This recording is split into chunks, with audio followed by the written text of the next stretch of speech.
Fantasy check-in now on the San Antonio Spurs. Rudy Gay is playing out of his mind. He's a top 20 player over the last 2 weeks. 19 points in 29 minutes on the back of unsustainable shooting. 61% from the field and 95% from the line.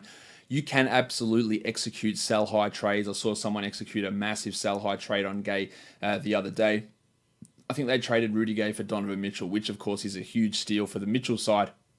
If you can get anything out of Gay at the moment, I think he's a must-roster player, but this level of production, this level of shooting is not likely to stick. This is back to past prime Sacramento and Memphis Rudy Gay, and that shooting will settle down, and maybe he can be a top 70 guy the rest of the season, but he won't be a top 20 player. LaMarcus Aldridge, we're seeing that efficiency return, 58 and 81. That was really keeping him back at the start of the season, but he's starting to settle back in, and again, showing you the perils of panicking early in the season, while DeMar DeRozan, the 60th ranked player, I actually don't think that's necessarily too low for him. I think this is about the right spot. He's averaging 22, 5.5, and 6.5 on 45 and 84%, and absolutely nothing about that seems like it's too low or too high, and I think this is about the right range for DeRozan.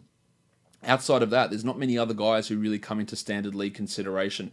Derek White's started, then moved back to the bench. I'm still keeping a close eye on him, but he's not doing enough to really warrant consideration outside of deeper leagues. Davis Bertans has had a couple of strong performances, mainly on the back of some really good shooting, 58%. From the field and 57% from three over his last 5 games, which is giving him top 120 value, but he's more of a 16-team league guy. Dante Cunningham's up and down, but he's a terrible fantasy player. Bryn Forbes is locked into a role, but he's not a good fantasy player either, just more of a 16-team league guy. The guy we do have to watch at some point on this team is going to be Lonnie Walker, yet to make his season debut, but he has returned in the G League. You're getting minutes might be tough. There's Mills, there's Forbes, there's DeRozan, there's White, there's Bellinelli. So I'm not sure there's going to be a large enough role there for Walker this time or this season at all for him to have impact outside of dynasty formats where you're just stashing him. But he is going to be just someone to watch because, again, guys like Bellinelli and Forbes and even Patty Mills, they're not part of the future of this team. Walker is, and if at some point this team does fall out of playoff contention, maybe we see a little bit more from him.